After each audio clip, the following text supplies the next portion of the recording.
আদব বোঝেন তো? আদব, ভদ্রতা, সভ্যতা, শিষ্টাচার, এটা বহুত বড় দামি জিনিস।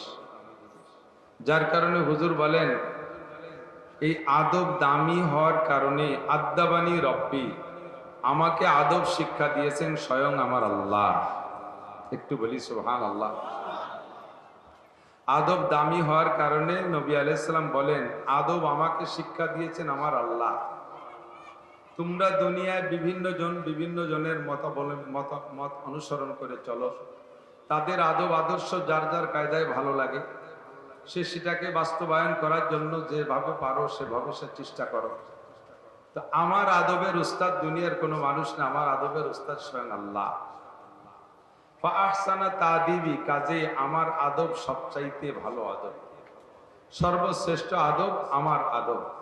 আমার আদর্শের চাইতে ভালো কোনো আদর্শ হতে পারে? কি বলেন আপনারা, একমত? নবী আলাইহিস সালামের আদব আদর্শের চাইতে দুনিয়ার কোনো মানব রচিত আদব আদর্শ ভালো হতে পারে না। এই আদব আদর্শ নবী আলাইহিস সালাতু ওয়াস সালাম উম্মতকে শিক্ষা দিয়েছেন। হুজুর আলাইহিস সালাতু ওয়াস সালাম একদিন সাহাবায়ে কেরামদেরকে নিয়ে বসা, বয়ান করতেছেন, কথা বলতেছেন। মুহাদ্দিসিনে কেরাম হাদিসটার নাম রেখেছে হাদিসে জিবরাইল। এই হাদিস হুজুর আলাইহিস সালাতু ওয়াস সালাম আর জিবরিল আলাইহিস সালাতু ওয়াস সালামের মাধ্যমে কথোপকথন নিয়ে লম্বা একটা হাদিস। হাদিসের বর্ণনাকারী হযরত ওমর ইবনে খাত্তাব রাদিয়াল্লাহু তাআলা আনহু। সবাই খেয়াল করতেছেন তো? হযরত ওমর ইবনে খাত্তাব রাদিয়াল্লাহু তাআলা আনহু বলেন, বাইনামা নাহনু ইনদা রাসূলিল্লাহি সাল্লাল্লাহু আলাইহি ওয়াসাল্লাম, আমরা একদা হুজুর আলাইহিস সালাতু ওয়াস সালামের সামনে বসা ছিলাম। ইজ তালা আলাইনা রাজুলুন শাদীদু বায়াদিস সিয়াব, ইতিমধ্যে আমাদের মাঝে একটা লোক উদয় হলো। আরবিতে তুলু মানে উদয় হওয়া। আমরা স্বাভাবিকভাবে জানি উদয় হয় চন্দ্র, সূর্য, তারকা, নাকি বলেন?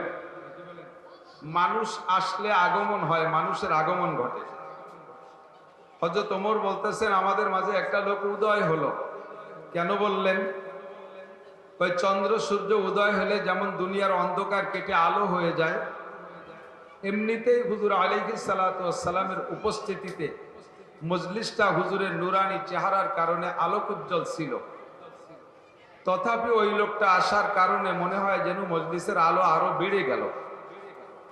তাতে আমরা বলতে বাধ্য যে চন্দ্র সূর্য উদয়ের মতো আমাদের মাঝে যেন একটা নতুন লোক উদয় হলো। লোকটা আসছেন সবার পিছে।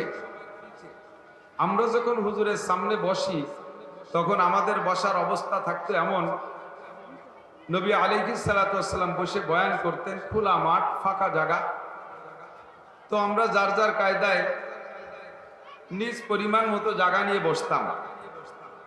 হুজুর আলাইহিস সালাতু ওয়াস সালাম যখন বয়ান শুরু করতেন, এক তো হুজুরের নুরানি চেহারার আকর্ষণ, দ্বিতীয়ত কোরআনের বয়ানের আকর্ষণে আমরা শুধু সামনের দিকে আগাইতাম। আমাদের মাঝে আর হুজুরের মাঝে সম্পর্কটা ছিল যেন চুম্বক আর লোহার সম্পর্ক। একটা লোহা, একটা চুম্বক, পাওয়ারফুল, খুব শক্তিশালী পাওয়ারওয়ালা একটা চুম্বক যদি এই টেবিলের মাঝখানে রেখে ছোট্ট ছোট্ট টুকরো লোহা যদি টেবিলের উপরে ছড়িয়ে রাখা হয়, তাহলে এই পাওয়ারওয়ালা শক্তিশালী চুম্বকের আকর্ষণে এই ছোট্ট লোহাগুলো যার যার জায়গায় থাকতে পারে না, চুম্বকের দিকে আগায়। প্রমাণ আছে না নেই? ট্রাই করে দেখতে পারেন বাড়ি গিয়ে। তো হুজুর যখন বয়ান করতেন, আমরা এরকম চুম্বকের মতো আগাইতে থাকতাম। আগাইতে আগাইতে আগাইতে আগাইতে এমন হতো যে বসতে বসতে আমাদের দুইজনের মাঝখানে মিশতে মিশতে একটা আঙ্গুল ঢুকানোর জায়গা থাকতো না।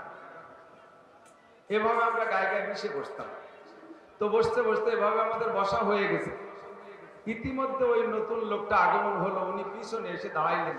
পিছনে অনেক জায়গা, কিন্তু পিছনের অনেক জায়গা থাকা সত্ত্বেও উনি পিছনে না বসে উকি মারতেছেন মাঝে কোনো জায়গা আছে কিনা বসার জন্য।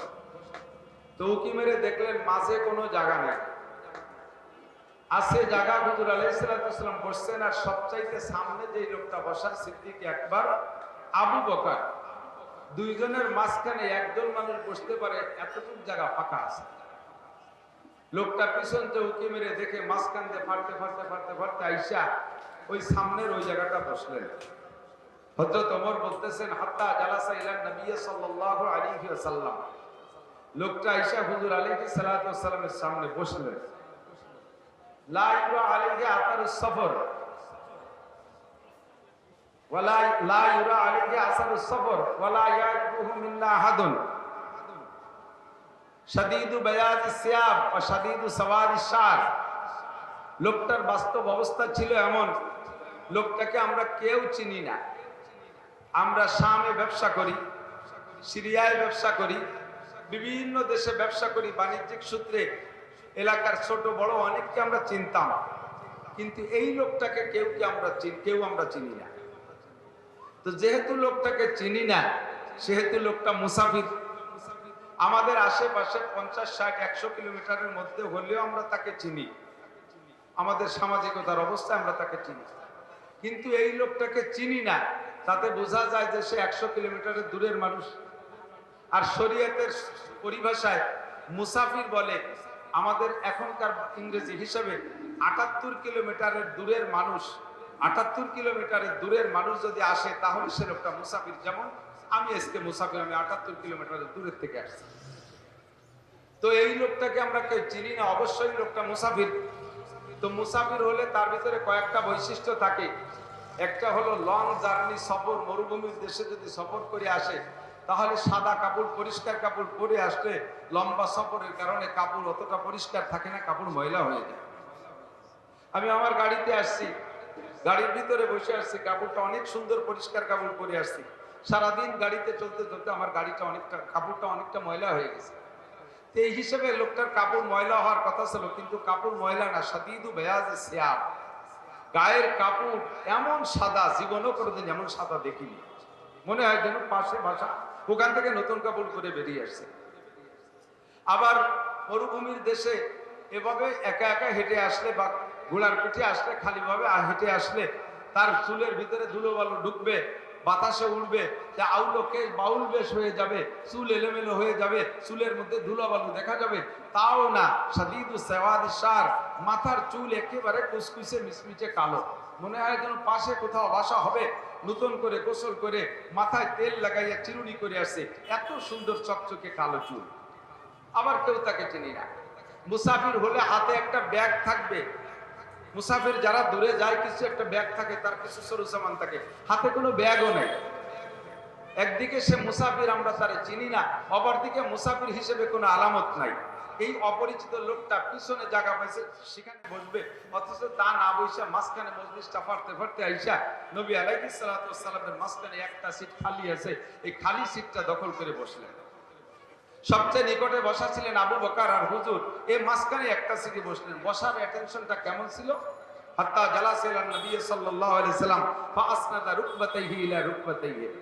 ওই লোকটার হাঁটু দুইটা হুজুর আলাইহিস সালামের হাঁটুর সাথে মিশিয়ে দিলেন। একটু লক্ষ্য করতে হবে, বুঝতে হবে কথা। লোকটার হাঁটু দুইটা হুজুরের হাঁটুর সাথে মিশিয়ে দিয়ে বসলেন। আপনারা জবাব দেবেন। এই লোকটা হুজুরের হাঁটুর সাথে হাঁটু মিশিয়ে বসলেন, দুইটা হাঁটুর সাথে দুইটা হাঁটুকে মিশাইলেন। দুইটা হাঁটুর সাথে সামনের জনের হাঁটু মিশাইতে হলে কোন ভাবে বসলে দুইটা হাঁটু মিশে? আলা হায়াতিত তাশাহুদ, আত্তাহিয়াতুস সূরাতে সালাম এসে। কারণ দুইজন যদি সামাসামি বসা থাকে, তাহলে একজন যদি হয় 7 ফুট লম্বা, আর একজন যদি হয় 5 ফুট লম্বা, আর এইভাবে আমরা যেভাবে বসি, আসন দিয়ে বসছি অনেকে, এই আসন দিয়ে যদি বসি তাহলে 7 ফুটালা লম্বা যে 7 ফুট লম্বা যে তার হাঁটু দুটো ভেসালের বাসের মতো কত দূর সরে চলে যাবে। আর 5 ফুট যিনি, উনার হাঁটু খাটো পড়ে যাবে, হাঁটুর সাথে হাঁটু মিশবে। আর যদি আমরা স্বাভাবিকভাবে অনেক সময় হাঁটু উঁচু করে দিয়ে বসি, সেভাবে যদি দুইজন বসে তাহলে 7 ফুটালার হাঁটু 5 ফুটালার মাথার কাছে চলে যাবে, হাঁটুর সাথে হাঁটু মিশবে না। তো হাঁটুর সাথে হাঁটু মিশিয়ে বসার জন্য কেমন বসা সুন্নাত? আত্তাহিয়াতুস সূরাতে বসা সুন্নাত। আপনি এখানে মজলিসে যখন বসবেন, ও মজলিসটাও কিন্তু বয়ানের মজলিস, ও মজলিসটা ওয়াজের মজলিস। ওই মজলিসে বয়ান করতেছেন বিশ্ব নবী আখিরি নবী মুহাম্মদুর রাসূলুল্লাহ সাল্লাল্লাহু আলাইহি ওয়াসাল্লাম শ্রোতা ছিলেন কিয়ামত পর্যন্ত আনেওয়ালা সমস্ত মানুষের মধ্যে শ্রেষ্ঠ শ্রোতা, যাদের সম্পর্কে আল্লাহ পাক নিজে বলেছেন রাদিয়াল্লাহু আনহুম ওয়া রাদু আন, তারা আমার পর সন্তুষ্ট, আমি তাদের পর সন্তুষ্ট হয়ে গেলাম। নবী আলাইহিস সালামের প্রিয় সাহাবায়ে কিরাম শ্রোতা ছিলেন, তারা সেখানে বসা ছিলেন। এই সমস্ত মানুষের উপস্থিতিতে লোকটা এসে বসলেন আত্তাহিয়াতুস সুরতে। এবার বসার পরে উনার হাত দুটো রানের উপরে রাখলেন। হাদিসে আসছে ওয়াদা কাফাইহি আলা ফাকিজাইহি, উনার হাত দুটো হুজুরের রানের উপরে রাখলেন। মুহাদ্দিসিনে কিরাম দুই রকম বলেন, হয়তো নিজের রানের উপরে হাত দুটো রাখছেন, এটা বসার সর্বশ্রেষ্ঠ আদব, অথবা হুজুরের রানের উপরে হাত রাখছেন। যদি নিজের রানের উপরে হাত রাখে তাহলে আদবের সর্বশ্রেষ্ঠ সিস্টেম, এটা প্রমাণ করার জন্য, শিক্ষা দেওয়ার জন্য বসছেন। আর যদি বলা হয় হুজুরের রানের উপরে হাত দিয়েছেন, তাহলে এটা কেন হাত দিলেন? উনি বিশেষ কিছু আলোচনা নিয়ে এসছেন, যে আলোচনাটা হুজুর আর ওনার ভিতরে খুব গভীরভাবে হতে হবে। ওনার কথা হুজুরের শুনতে হবে, হুজুরের কথা ওনার শুনতে হবে। তো বক্তার শ্রোতার ভিতরে গভীর সম্পর্ক আর তাআল্লুক পয়দা করার জন্য, মনোনিবেশ তৈরি করার জন্য এমনভাবে বসলে যে আপনি যদি উঠে সামনে এসে আমার রানের উপরে হাত দেন, তখন আমার নৈতিক দায়িত্ব হবে যে আমার চোখ বা আমার খেয়াল অন্য দিক যাবে না, আপনার দিকেই যাবে। কথা বলেন ঠিক কিনা? আর আমি যা বলবো তা আপনি অবশ্যই লক্ষ্য করে শুনবেন। বক্তার শ্রোতার ভিতরে একটা আকর্ষণ পয়দা করার, তৈরি করার জন্য একটা সিস্টেম শিখেছেন। যেমন এদিক তাকান, আপনারা শহর অঞ্চলের মানুষ, ঢাকা শহরে থাকেন, রাজধানীর মানুষ, অবশ্যই গ্রামেও আপনাদের বাড়িঘর অনেকেরই আছে, গ্রামের খবর রাখেন। খেজুর গাছ কাটা দেখছেন? খেজুর গাছ রস বের করে, দেখছেন না? খেজুর গাছ কাটলে খেজুর গাছে একটা কলসি পাতে না, কলসি, একটা কলসি দেয়। এই কলসিটা যদি নিচে অনেকখানি ঝুলাইয়া পাতে, ঢিলা করে পাতে, তখন বাতাসে আর কাকশালিকে ধাক্কা মারে, আর ওইটার মুখ এদিক সেদিক নড়াচড়া করে। খেজুর গাছ থেকে রস পড়তেছে পর্যাপ্ত, সারা রাত, আর আমাদের আঞ্চলিক ভাষা বলে ফুটায়, সারা রাত ফোট পড়ছে। কিন্তু খেজুর গাছ যিনি কাটছেন গাছি, উনি কলসটাকে লুজ করে ঢিলা করে পাতার কারণে বাতাসে দুল খাইছে, তারপরে বাদুর চামচিকে এসে দুল দিয়েছে, ধাক্কা দিয়েছে। খেজুর গাছের থেকে নালি থেকে যেটা রস পড়ে, ওইটা থেকে কলসটা এদিক সেদিক নাড়াচাড়া হওয়ার কারণে রস কিন্তু সম্পূর্ণ ভিতরে যায় না, রস বেশিরভাগই বাইরে পড়ে, ঠিক না? রস যদি ভিতরে নিতে হয় তাহলে সম্পূর্ণ কলসের মুখটা ওই নালির ভিতরে ঢুকানো থাকতে হবে, নালিটা কলসের ভিতরে মুখ ঢুকানো থাকতে হবে, তাহলেই রস ঠিক মতো যাবে, ঠিক না?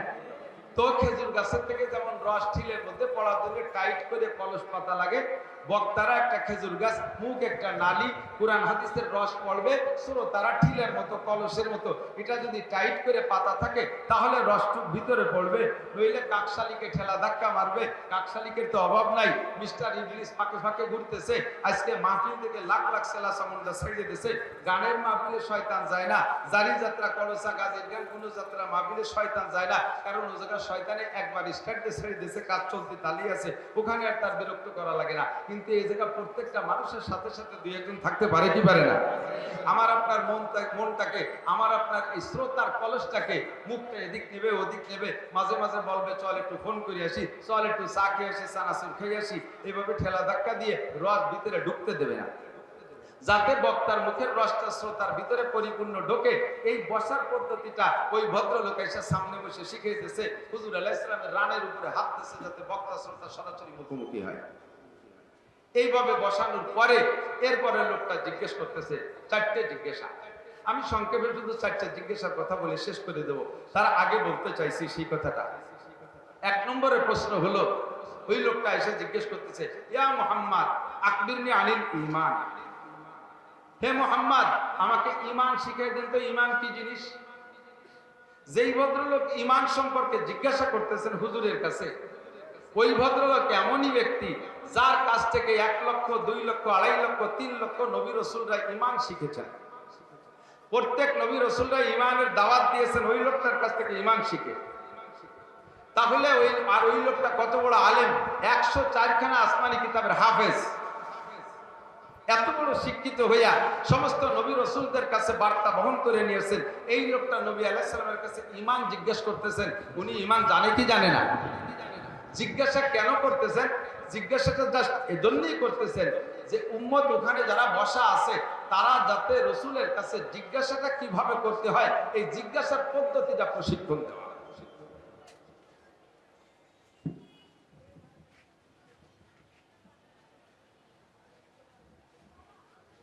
কিয়ামত পর্যন্ত হাদিসটা থাকবে, চলবে। কিয়ামত পর্যন্ত ইনশাআল্লাহ বয়ান হবে, বক্তারা বয়ান করবে, শ্রোতারা শুনবে। শ্রোতাদের ভিতরে কোনো জিজ্ঞাসার প্রশ্ন আসতে পারে, এই জিজ্ঞাসার প্রশ্নটা কিভাবে বক্তার কাছে করতে হবে তার পদ্ধতি শিক্ষা। মাঝে মাঝে উদ্ভট জিজ্ঞাসা আমাদের মাহফিলের ভিতরে হয়ে থাকে, আশা করি ইনশাআল্লাহ আর সামনে এ জাতীয় জিজ্ঞাসা হবে না, এ জাতীয় বাধা ইনশাআল্লাহ হবে না। দাঁড়াইয়া সাথে সাথে বলে, হুজুর এগুলো বাদ দিয়ে বলেন, হুজুর এইটা বলেন আর ওইটা বলেন না। এরকম বলার যুগ একসময় আমাদের বাংলাদেশে ছিল কি ছিল না? হুজুর এইটা বলেন ওইটা বলেন না, হুজুর এ জাতীয় কথা রাজনীতি কথা হয়ে যাচ্ছে, এগুলো বাদ দিয়ে বলেন। যাতে বক্তার মুখের পর শ্রোতারা এরকম উদ্ভট এলোমেলো বেয়াদবের মতো প্রশ্ন না করে। প্রশ্ন করার সিস্টেম কি, জিজ্ঞাসা করার পদ্ধতি কি, এই পদ্ধতি শিক্ষা দেওয়ার জন্য ভদ্রলোক এমন ভাবে বিনয়ের সাথে জিজ্ঞাসা করতেছে কেমন যেন উনি কিছু জানে না, ঈমান সম্পর্কে বিলকুল জানেই না। তাই মুহাম্মদুর রাসূলুল্লাহর কাছে বলতেছে, ইয়া মুহাম্মদ, ইয়া মুহাম্মদ, ইয়া মুহাম্মদ আকবিরনি আনিল ঈমান। হুজুর আমার একটা ঈমান বলে দিবেন, ঈমান কি জিনিস? নবী আলাইহিস সালাতু ওয়াস সালাম উনাকে অবশ্যই চিনছেন, কিন্তু চেনার পরও না চেনার ভান করে লোকটার প্রশ্নের জবাব দিয়ে সাহাবায়ে কিরামদেরকে শিক্ষা দিচ্ছেন। ক্বালা আন তুমিনা বিল্লাহি ওয়া মালাইকাতিহি ওয়া কুতুবিহি ওয়া রুসুলিহি ওয়াল ইয়াউমিল আখিরি ওয়াল কদরি খাইরিহি ওয়া শাররিহি মিনাল্লাহি তাআলা ওয়াল বাসি বাদাল মাউত। হুজুর জবাব দিলেন, আন তুমিনা বিল্লাহ, ঈমান 7টা জিনিসের উপরে বিশ্বাসের নাম। বলুন কয়টা? একটু মুখে বলবেন কয়টি? এইটাকে একসাথে আমরা বলি ঈমানে মুফাসসাল। এইটা শুধু আপনি অন্তরে বিশ্বাস করলে হবে না, এটাকে আপনার মুখেও স্বীকার করতে হবে। আরবিতে আপনাকে পড়া লাগবে, আরবিতে পড়া লাগবে, এই কলেমা আরবিতে পড়া লাগবে আপনার ঈমান এনে মুমিনের খাতায় নাম লেখার জন্য। শুধু অন্তরে বিশ্বাস থাকলে আপনি মুমিন হতে পারবেন না যতদিন পর্যন্ত মুখে না বলবেন। এদিন আমি সকলকে দিয়ে একবার পড়াবো, একটু আমার সাথে বলবেন। আমার বিশ্বাস এর ভিতরে ইন্টারভিউ নিলে বহুত মানুষ বের হবে যারা ঈমানে মুফাসসাল পড়তে পারেন না। এরকম ভালো ভালো দিনদার মানুষ আছে না নাই? কথা কয় না? আরে কলেমা লা ইলাহা ইল্লাল্লাহ মুহাম্মাদুর রাসূলুল্লাহ এও পড়তে পারে না, এরকম মুসলমান আছে না নাই? আমি একবার গেছি এক এলাকায় মাহফিলে, জায়গার নাম বলবো না, সেই এলাকার মানুষ থাকলে হয়তো মনে মনে লজ্জা পাবে। সেখানে মাহফিলে গেছি, তো অন্য এক এলাকা থেকে তবলিগের একটা জামাত আসছে ওই মাহফিলের পাশে এক মসজিদে। 3 দিন শেষ হয়ে গেছে, আগামীকাল সকালে চলে যাবে। তা আজকে রাত্রে মাহফিল, জামাতের আমির সাহেব 2-3 জন সাথী নিয়ে আসছে আমার মাহফিলে। জানে যে আমি প্রত্যেকটা মাহফিলে তবলিগের কথা বলি, এই জন্যই তবলিগওয়ালারা আমার একটু বেশি ভালোবাসে। পীর মাশায়েখদের কথা বলি, চরমনাইওয়ালারা আমার ভালোবাসে, হক্কানি পীর সাহেবরা ভালোবাসে। তো ওই তবলিগের ওই আমির সাহেব আইসা, আমি স্টেজে যার আগে ঘরে বসা অবস্থায় আমার সাথে একটু খোঁজ গল্পের ভিতরে বলতেছে, হুজুর আপনি সারা বাংলাদেশে তবলিগের গল্প করে বেড়ান, তবলিগের তশকিল করেন, আপনার নিজের এলাকায় এই জায়গায় তবলিগ করেন না? বলে হ্যাঁ তাও তো করি। কয় না, তা তো মনে হয় না। ঘটনা কি? আমি এই মসজিদে 3 দিন আসছি, প্রথম দিন আইসে মুসল্লিদেরকে বসাইয়া কলেমার ইন্টারভিউ নিছি, তাতে অর্ধেক মানুষ কলেমা পারে না। অর্ধেক মুসলমান মসজিদে নামাজ পড়তে আসে, কলেমা পারে না, প্রথম কলেমাই পারে না। এরপরে এই 2 দিন শিখানোর পরে মোটামুটি সবাই পারে গেছে, 3 বুড়ো মোটে পারেই না, আজও পারে না। এই 3 বুড়োরে আজকে ইশার নামাজের পরে কলেমার ইন্টারভিউ নিলাম। আজকেও পড়াইতে যে আমি পড়ানোর পরে আজও পড়াইছি, তারপরে জিজ্ঞেস করলাম, বলেন তো কলেমা? এই 3 বুড়োর একই কলেমা, লা ইলাহা মুহাম্মাদুর রাসূলুল্লাহ। ইল্লাল্লাহ কয় না, লা ইলাহা মুহাম্মাদুর রাসূলুল্লাহ। দিলাম ধমক, মিয়া 60 বছর 70 বছর বয়স হয়ে গেছে, নামাজ পড়তে পড়তে কপালে দাগ হয়ে গেছে, কমের কলেমাটাই যদি তুমি পড়তে না পারো তাহলে নামাজের কি গুলার দিন পারো? সূরা কিরাত তুমি কি পারো? আলহামদুলিল্লাহ সূরা তুমি কি পারো? সূরা ইখলাসের কি পারো? তুমি আত্মায়াতু কি পারো? তুমি দোয়া কুনুতের কি পড়ো? তুমি কলেমাটাই পড়তে পারো। তো বুড়ো আমারে ধমক দেবে, আমি কলেমা কি ভুল করছি? কলেমা তো হবে এই, আপনি পড়ে নেই। ওই যে সব জায়গার কলেমা একরকম না। আপনাকে এলাকার কলেমার মধ্যে ইল্লাল্লাহ আছে, আমাকে ওপারে কলেমা ইল্লাল্লাহ আছে, এইবারে কলেমায় না। তো কলেমা কি জেলায় জেলায় আলাদা কলেমা নাকি? কথা বলেন, একটু বলেন। জিলাই জিলাই আলাদা কলেমা। অনেক কিছু আমরা আঞ্চলিক বানাই দিছি, বলতে গেলে গায়ে পড়বে, এজন্য আমি সব কথা সব দিক বলি না। একটু হিসাব নিকেশ করে কথা খেয়াল করে বুঝে নিতে হবে। কলেমা সারা পৃথিবীতে একই রকম। কথা বলেন ঠিক ঠিক না? ভারতের একটা মহিলার বক্তব্য শুনেছিলাম, যে আমি নিজে হিন্দু মহিলা, আমি নিজে যদিও হিন্দু, তবে ইসলাম ধর্মের উপরে আমি দুর্বল। ইসলাম ধর্ম আমার ভালো লাগে, আমি এখনো হিন্দু, তবে ইসলাম আমার ভালো লাগার কারণ হলো আমার ভারতে 21টা প্রদেশ আছে। ভারতের 21টা প্রদেশের 21 জন দেবতা, 21 জন ভগবান। এ প্রদেশে যাকে ভগবান মানে আর এক প্রদেশে তারে মানে না। আর এই ভগবান শব্দ বুঝাইতে যাইয়া এক এক ভাষায় এক এক রকম, কোন ভাষায় এক এক ভাষায় এক এক রকম বলে।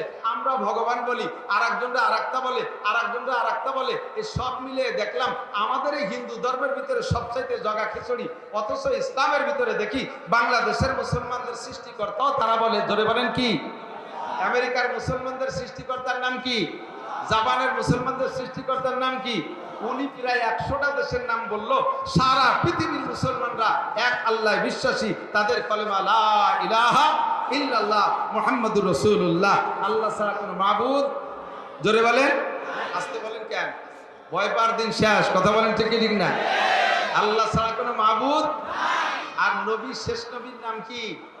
মুহাম্মাদুর রাসূলুল্লাহ সাল্লাল্লাহু আলাইহি ওয়াসাল্লাম। হুজুর বলেন আনা খাতামুন নবিয়্যিন লা নাবিয়্যা বাদি, আমি শেষ নবী, আমার পরে আর কোন নবীর দরকার হবে। কথা বলেন হবে? কাজেই আমরাও দীর্ঘকাল পর্যন্ত বলে আসতেছি, বাংলাদেশ সংখ্যাগরিষ্ঠ মুসলিম কান্ট্রি, কোন সরকারকে দিয়ে আমরা একটা জিনিস ঘোষণা দিয়াইতে পারি নাই। আমাদের অন্তর্বর্তীকালীন সরকার, আমাদের বর্তমান বাংলাদেশের অধিকাংশ মানুষের পছন্দের সরকার। এই সরকারের কাছে আমরা দাবি করব, যত কাজগুলো সংস্করণ করবেন, অবশ্যই আমরা সংস্করণের নাম নিয়ে আসছেন। কথা বলুন ঠিক ঠিক না? আমরা দায়িত্ব দিয়েছি আপনারা সংস্করণ করবেন। শুধু সংবিধানের ভিতরে যেগুলো লিখে গেছে সেগুলোর সংস্করণ না, ইসলামের দৃষ্টিকোণ থেকেও যে সমস্ত জায়গা গাফলা আছে সে জায়গাও সংস্করণ করবেন। বাংলাদেশ থেকে, বাংলাদেশ জাতীয় সংসদ থেকে সংসদীয় ভাবে কাদিয়ানি ফেরকাকে কাফের বলে ঘোষণা দিতে হবে। কাদিয়ানিরা মুসলমান না কাফের? গোলাম আহমদ কাদিয়ানি মুসলমান না কাফের? তাকে যারা কাফের বলবে না তারাও, তাদেরও ইমানে ঘাটতি আছে। কথা বলেন ঠিক না? আমরা এক বাক্যে স্বীকার করি লা ইলাহা ইল্লাল্লাহ মুহাম্মাদুর রাসূলুল্লাহ। আমাদের কলেমার মধ্যে কোনো ভেজাল। নবী আলাইহিস সালাতু ওয়াস সালামের অত্যন্ত প্রিয় চাচা খাজা আবু তালেব, এনাকে খাজা বলার কোনো দরকার নেই। আমরা খাজা শব্দ ফার্সি শব্দ, সম্মানী ব্যক্তির জন্য খাজা ব্যবহার। খাজা মঈনুদ্দিন চিশতি, খাজা নিজামুদ্দিন আউলিয়া এভাবে বলি না তো। আবু তালেব কাফের, চির জাহান্নামী, কোনো সন্দেহ নেই। 1 সেকেন্ডও জান্নাতে যাবে না। শুধু পায়ে, সারা গায়ে কোথাও আগুন লাগবে না, শুধু পায়ে থাকবে 2টা আগুনের চাপা। হুজুর আলাইহিস সালাম বলেছেন। তো এই হুজুর এই কথা বলার পরে কথা এসে গেলে একটু বলে দিতে হয়। সাহাবা জিজ্ঞেস করলো, হুজুর খাজা আবু তালেবের সারা গায়ে ভালো থাকবে, আগুন লাগবে না, পায়ে জুতা আগুনের থাকবে কেন? তো হুজুর বললেন, আমার চাচা আমাকে মোহাব্বত কইরা কখনো মাথায় উঠাইছে, মাথায় তুলছে, এজন্য মাথায় আগুন লাগবে না। কখনো মুখের সাথে আমাকে স্পর্শ করছে, এজন্য মুখে আগুন লাগবে না। আমি আমার চাচার পিঠের উপরে বসছি, এজন্য পিঠে আগুন লাগবে না। বুকের সাথে জড়িয়ে ধরতেন, এজন্য বুকে আগুন লাগবে না। হাত দিয়ে জড়িয়ে ধরতেন, এজন্য হাতে আগুন লাগবে না। গায়ের বিভিন্ন জায়গায় স্পর্শ করেছেন, এজন্য আগুন লাগবে না। আমার চাচা ছোটবেলা থেকে আমাকে ভালোবাসে, মোহাব্বত করে, স্নেহ করে, জীবনও আমার পর রাগ করেও বা কোনোভাবে তার পা দুটি আমার গায়ে লাগায় নাই। যদি কোনোদিন রাগ করিও আমার সাথে পা দুটো লাগাইতো, তাহলে আমার চাচা জান্নাতে না গেলেও, জাহান্নামে গেলেও তার সারা গায়ে কোথাও আগুন স্পর্শ করতো না। তো পা দুটো শুধু আমার গায়ের থেকে দূরে থাকার কারণে ওই জায়গা জুতো পরাই দেওয়া হবে। ওই জায়গা এত মোহাব্বতের চাচা খাজা আবু তালেবকে একদিন নবী আলাইহিস সালাম গোপনে নির্জনে নিয়ে জিজ্ঞেস করতেছেন, কেউ নাই, শুধু চাচা ভাতিজা 2 জন। জিজ্ঞাসা করতেছে, চাচা আল্লাহ কি সত্যি, আল্লাহ কি আছে? বলে, বাবা আগে যদিও সব সন্দেহ ছিল, তুমি যেদিন আল্লাহর পরিচয় দিয়েছো সেদিন থেকে আমি অন্তর থেকে বিশ্বাস করি আল্লাহ সত্য। একটু কন্যা সুবহানাল্লাহ। চাচা আমি কি আল্লাহর রসুল, আপনার কি বিশ্বাস হয়? তুমি যেদিন দাবি করেছো সেই দিন থেকে বিশ্বাস হয়। চাচা আমার কাছে জিবরিল আসে কোরআন নিয়ে, কোরআন কি আপনার বিশ্বাস হয়? 100% সত্য।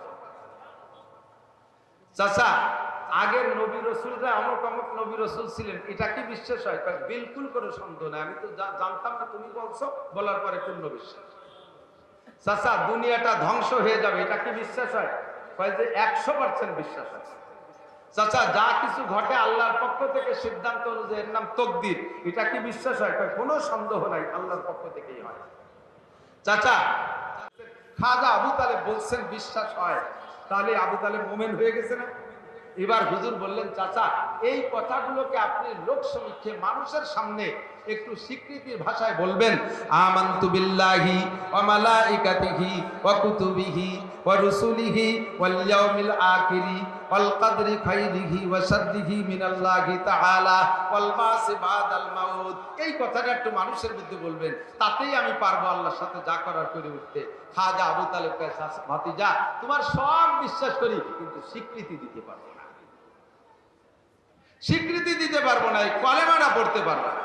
আমি এজন্য বলছি যে ইমানের যে 7টা শাখা, এই 7টা শাখা আপনারা বিশ্বাস করেন, এবার স্বীকার করেন আল্লাহ আছে, সত্যি নবী মুহাম্মদুর রাসূলুল্লাহ সত্য নবী, আসমানি কিতাব সত্য, ফেরেশতা সত্য, কিয়ামত হবে, ধ্বংস হবে দুনিয়া, ভাগ্যে যা আছে সব বন্টন করে কে? যা কিছু ঘটে সব আল্লাহর পক্ষ থেকে ঘটে, সত্য না মিথ্যা? একে বলে তকদির, বিশ্বাস হয়? এই সরকার চলে গেছে, আর একজন আসবে, এই সব গুটি চালায় কে? গুটি চালায় কে? আর উল্টো পাল্টা করার জন্য আল্লাহর অনেক কিছু লাগে না, একেবারে সহজে সরলে বহুত বহুত বড় বড় কিছু ব্যর্থ হয়ে গেছে, আর সামান্য একটা ধাক্কায় আল্লাহ তাআলা কত বড় উল্টো পাল্টা করে দিয়েছে। এটাই প্রমাণ করে যে তাকদীরের মালিক কে? আল্লাহ। বিশ্বাস হয়? 7 নম্বরে পুনরুত্থান হবে কি হবে না? হাসরের মাঠে উঠতে হবে, আল্লাহর সামনে জবাব দিতে হবে, একথা বিশ্বাস করেন, একথা সবাই বিশ্বাস করেন, কিন্তু একে কলেমা আকারে আপনাকে মুখে স্বীকার না করা পর্যন্ত আপনি মুমিনের খাতায় নাম লেখাইতে পারবেন। এজন্য আমাকে আপনাকে পড়তে হবে। একটু পড়বো, সবাই একবার পড়ে নেব, জীবনে একবার পড়লেও পড়া ফরজ। বলেন আমানতু বিল্লাহি ওয়া মালাইকাতিহি ওয়া কুতুবিহি, কুতুবিহি না ওয়া কুতুবিহি, তু টানতে পারবেন না, ভালো করে বুঝে করবেন। ওয়া কুতুবিহি, আজকে যা এসে গেছে তাই বলি, আমি শুদ্ধতা নিয়ে অনেক কথা বলি। কুতুবিহি না, বলেন কুতুবিহি। ওয়া রুসুলিহি, রুসুও টানতে পারবে না, ভুল হয়ে যাবে। ওয়া রুসুলিহি, রসুল মানে একজন রসুল, আর রসুল মানে সমস্ত রসুল। ওয়াল ইয়াউমিল আখিরি ওয়াল কদরি খাইরিহি ওয়া শাররিহি মিনাল্লাহি তাআলা ওয়াল বাসি বাদাল মাউত। বাস আপনার নামটা মুমিনের খাতায় লেখা হয়ে গেছে। এই 7টা হলো ঈমান। নবী আলাইহিস সালাতু ওয়াস সালাম ভদ্রলোকের প্রশ্নের জবাব দেওয়ার পরে হযরত ওমর বলতেছেন ফাজিবনা লাহু, আশ্চর্য হয়ে গেলাম, ইয়াসআলুহু ওয়া ইউসাদ্দিকুহু, লোকটা জিজ্ঞাসা করলো যখন, তখন মনে হয় যেন কিছুই জানে না, আন্তর্জাতিক খ্যাতি সম্পন্ন মূর্খ, না জানে নবীকে জিজ্ঞাসা করেছেন। এবার নবী যখন জবাব দিলেন, এবার নবীকে সত্যায়িত করে, তাতে মনে হয় যেন নবীর চাইতে ভালো জানে। লোকটা জিজ্ঞাসা করে মূর্খের মতো, আবার সত্যায়িত করে পণ্ডিতের মতো। আশ্চর্য হয়ে গেলাম, এক প্রশ্নের জবাব উত্তর হয়ে গেল। এরপরে লোকটা আবার জিজ্ঞেস করে, ইয়া মুহাম্মদ আকবিরনি আনিল ইসলাম, হে মুহাম্মদ আপনি ইসলাম সম্পর্কে বলেন, ইসলাম কি জিনিস, ইসলাম কাকে বলে? ভালো করে খেয়াল করেন, ঈমান আর ইসলাম কয়টা জিনিস? ঈমান আর ইসলাম। ঈমান এক জিনিস, ইসলাম আলাদা জিনিস। ভালো করে বুঝেন, ঈমান হলো বিশ্বাসের নাম। ঈমান কি? এই বিশ্বাস যার আছে, ওই লোকটা নামাজ পড়ে না, রোজা রাখে না, হজ করে না, যাকাত দেয় না, ফরজ আদায় করে না, ওয়াজিব আদায় করে না, দাড়ি কাটে, সুদ খায়, ঘুষ খায়, লুচ্চমি করে, আকাম কুকাম যা আছে সব আকাম করে, অথচ এই 7টা কথার পর পূর্ণ বিশ্বাস আছে। অবশ্যই তার প্রমাণ আছে। এই যে সমস্ত গুণগুলো থাকা দরকার ছিল, এই গুণগুলো নাই। যে সমস্ত দোষ থাকা দরকার না, সেই দোষ আছে। লুচ্চমি করে, মদ খায়, গাঁজা খায়, ইয়াবা খায়, ফেন্সিডিল খায়, আইল ঠেলে, জাল দলিল করে, মিথ্যা সাক্ষী দেয়, মিথ্যা মামলা করে, জিনা করে, ব্যভিচার করে, যত অন্যায় আছে সব করে। কিন্তু এই 7টা কথার পর বিশ্বাস আছে, তার প্রমাণ হলো যদি এই মুহূর্তে এমন একটা মুসলমানের সন্তানের সামনে কোনো মুসলমান আল্লাহর কোরআনকে অপমান করে, ওই লোকটা ধৈর্য ধরে থাকতে পারবে না। জীব দেহের ভিতরে 1 ফোঁটা রক্ত থাকতো, সে প্রতিশোধ নেবে কি নেবে না? এটাই প্রমাণ হলো সে 7টাকে বিশ্বাস করে, কিন্তু কারণবশত সে আমলগুলো করে না। তো যদি কোনো ব্যক্তির ভিতরে 7টা গুণ থাকে, 7টা বিশ্বাসী হয়ে থাকে, তাহলে এই লোকটা মোমেন। আর মোমেন হওয়ার পরে ওই লোকটা যদি নামাজ কালাম নাও পড়ে, অন্যান্য সব গুনাহ করে, ইবাদত নাও করে, এই 7টা গুণ তার ভিতরে থাকার কারণে কিয়ামতের ময়দানে এক একটা গুনার কারণে 7000 বছর করে জাহান্নামে পোড়ার পরে